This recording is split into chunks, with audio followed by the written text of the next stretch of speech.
কুষ্টিয়া শহরের লুৎফরমুনশি সড়কের পাশেই কয়েকশো পরিবারের বসবাস। আছে বেশ কয়েকটি বহুতল ভবন, ব্যবসা প্রতিষ্ঠান, মসজিদ ও আবাসিক মাদ্রাসা।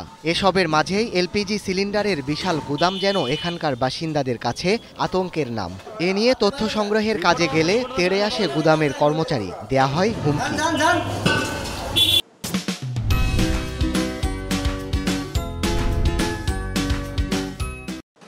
পৌরসভার ১৪ নম্বর ওয়ার্ডে এরকম আরেকটি গুদামের সন্ধান মেলে, যেখানে হাজার হাজার সিলিন্ডার মজুত করে রাখার পাশাপাশি চলে মেরামতের কাজ।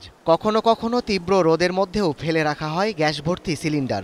এছাড়া গুদাম থেকে গ্রাহককে সিলিন্ডার সরবরাহ করা হয় অনুমোদনহীন ঝুঁকিপূর্ণ যানবাহনে। ঘনবসতি এলাকা হিসাবে এখানে কখনো এই ধরনের গ্যাসের একটা গোডাউন থাকা উচিত না। যদি কখনো কোনো দুর্ঘটনা ঘটে তাহলে বহু হতাহতের সৃষ্টি হবে। আমরা নিষেধ করার পরে এই যে গ্যাসের যে মালিক, সে মালিক কিন্তু কথা শোনে না। আতঙ্কিত বাসিন্দারা স্থানীয় জনপ্রতিনিধির কাছে গেলেও মেলেনি প্রতিকার। গোডাউন কিংবা তুমি যেই মালগুলো রাখবা সেটা তো আইনবিধি আছে, সে আইনবিধিতে তোয়াক্কা করছে না। তার মানে কি, উনি সরকারি কোনো আইন মানছে না। কোনো কিছু ঘটার আগেই আমার মনে হয় এটা সুরাহা করা উচিত, কারণ যে কোনো মুহূর্তে এরকম একটি জায়গায় আবাসিক এলাকায় দুর্ঘটনা ঘটতে পারে। এলাকাবাসীর পক্ষ থেকে লিখিত অভিযোগ পাওয়ার পর ঘটনার তদন্তে নেমেছে জেলা প্রশাসন।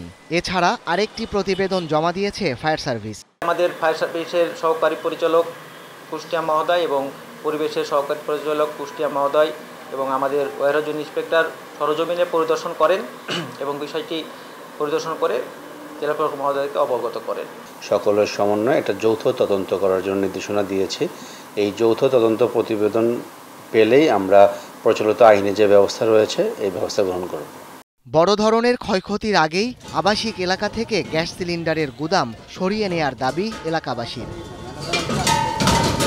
এখন কুষ্টিয়া।